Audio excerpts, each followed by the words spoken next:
ನೀವು ನೋಡ್ತಾ ಇದ್ದೀರಾ ನ್ಯೂಸ್ ಫಸ್ಟ್. ನಾನು ದಿವ್ಯಾ ಆಚಾರ್ಯ ನಾರಂಪಾಡಿ. ಸಿಜೆ ರಾಯ್ ಪ್ರಸಿದ್ಧ real estate company confident group ಮಾಲೀಕ ಗನ್ನಿಂದ ಎದೆಗೆ ಫೈರ್ ಮಾಡಿಕೊಂಡು ಸೂಸೈಡ್ ಮಾಡಿಕೊಂಡಿದ್ದಾರೆ. ಬೆಂಗಳೂರಿನ ರಿಚ್ಮಂಡ್ ಸರ್ಕಲ್ ಬಳಿ ಇರೋ ಕಾನ್ಫಿಡೆಂಟ್ ಗ್ರೂಪ್ ಕಚೇರಿಯಲ್ಲಿ ಗನ್ನಿಂದ ಶೂಟ್ ಮಾಡಿಕೊಂಡು ಕೋಟಿ ಒಡೆಯ ದುರಂತ ಅಂತ್ಯ ಕಂಡಿದ್ದಾರೆ.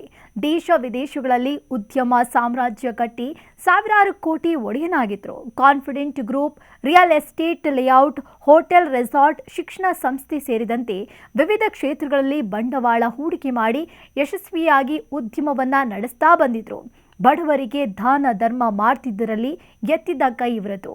ಜೊತೆಗೆ ಕನ್ನಡದ ಬಿಗ್ ಬಾಸ್ ಶೋಗೆ 50 ಲಕ್ಷ ರೂಪಾಯಿ ಕೊಟ್ಟು ಆಗ ಸಖತ್ ಸುದ್ದಿಯಾಗಿದ್ರು. ಇಂತಹ ದೊಡ್ಡ ಕಾನ್ಫಿಡೆಂಟ್ ಗ್ರೂಪ್ ಸಂಸ್ಥೆಯ ಒಡೆಯ ಜೀವನದಲ್ಲಿ ಕಾನ್ಫಿಡೆಂಟ್ ಕಳೆದುಕೊಂಡಿದ್ಯಾಕೆ ಹೇಳ್ತೀನಿ ಕೇಳಿ. ಇತ್ತೀಚೆಗೆ ಕಾನ್ಫಿಡೆಂಟ್ ಗ್ರೂಪ್ ಹಾಗೂ ಸಿಜೆ ರಾಯ್ ಅವರ ಮೇಲೆ ಆದಾಯ ತೆರಿಗೆ ಇಲಾಖೆ ದಾಳಿಯನ್ನ ನಡೆಸಿತ್ತು. ಆದಾಯ ತೆರಿಗೆ ವಂಚನೆಯ ಹಿನ್ನೆಲೆ ದಾಳಿಯಿಂದ ಸಿಜೆ ರಾಯ್ ಕಂಗಾಲಾಗಿದ್ರು. ಅದರಂತೆ ಸಾವಿನ ದಿನವೂ ಬೆಳಗ್ಗೆ ಬೆಂಗಳೂರಿನ ರಿಚ್ಮಂಡ್ ಸರ್ಕಲ್ ಬಳಿ ಇರುವ ಕಾನ್ಫಿಡೆಂಟ್ ಗ್ರೂಪ್ ಕಚೇರಿ ಮೇಲೆ ಐಟಿ ಇಲಾಖೆ ದಾಳಿ ನಡೆದಿತ್ತು. ಈ ವಿಷಯ ತಿಳಿದು ಮಧ್ಯಾಹ್ನದ ಬಳಿಕ ಸಿಜೆ ರಾಯ್ ತಮ್ಮ ಕಾನ್ಫಿಡೆಂಟ್ ಗ್ರೂಪ್ ಕಚೇರಿಗೆ ಬಂದಿದ್ರು. ಕಚೇರಿಗೆ ಬಂದ ಕೂಡಲೇ ಐಟಿ ಅಧಿಕಾರಿಗಳು ವಿಚಾರಣೆಗೆ ಒಳಪಡಿಸ್ತಾರೆ. ಸುಮಾರು 1 ಗಂಟೆಗಳ ಕಾಲ ವಿಚಾರಣೆಯೂ ಆಗುತ್ತೆ. ಈ ವೇಳೆ ಕೆಲ ದಾಖಲಾತಿಗಳನ್ನು ಅಧಿಕಾರಿಗಳು ಕೇಳಿದ್ರು. ಅದರಂತೆ ದಾಖಲಾತಿಗಳನ್ನು ತಂದು ಕೊಡುವುದಾಗಿ ಹೇಳಿ ಸಿಜೆ ರಾಯ್ ತಮ್ಮ ಕಚೇರಿಯ ಕೊಠಡಿಗೆ ಹೋಗ್ತಾರೆ. ಅದೇ ನೋಡಿ, ರಾಯ್ ಕೊನೆ ಮಾತು ಕೊನೆ ಕ್ಷಣ.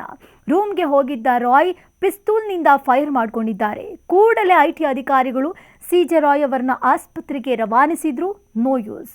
ಮೂಲತಃ ಕೇರಳದವರಾಗಿರುವ ರಾಯ್ ಬೆಂಗಳೂರಿನಲ್ಲೇ ಬೆಳೆದವರು. ಕೊಚ್ಚಿ ಕ್ರೈಸ್ತ ಧರ್ಮಕ್ಕೆ ಸೇರಿದವರಾಗಿರುವ ರಾಯ್ ಫ್ರಾನ್ಸ್, ಸ್ವಿಟ್ಜರ್ಲ್ಯಾಂಡ್ ಸೇರಿದಂತೆ ಬೇರೆ ಬೇರೆ ಕಡೆಗಳಲ್ಲಿ ವ್ಯಾಸಂಗ ಮಾಡ್ತಾ ಇದ್ರು.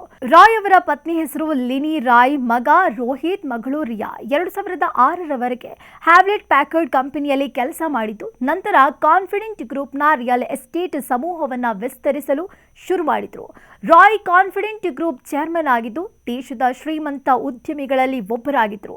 ಹಲವು ಕ್ಷೇತ್ರಗಳಲ್ಲಿ ತಮ್ಮ ವ್ಯಾಪಾರ ಸಾಮ್ರಾಜ್ಯವನ್ನ ವಿಸ್ತರಿಸಿದ್ದಲ್ಲದೆ ಗಲ್ಫ್ ಮತ್ತು ಕೇರಳ, ಕರ್ನಾಟಕದಲ್ಲಿ ರಿಯಲ್ ಎಸ್ಟೇಟ್ ಅನ್ನ ನಡೆಸ್ತಾ ಇದ್ರು.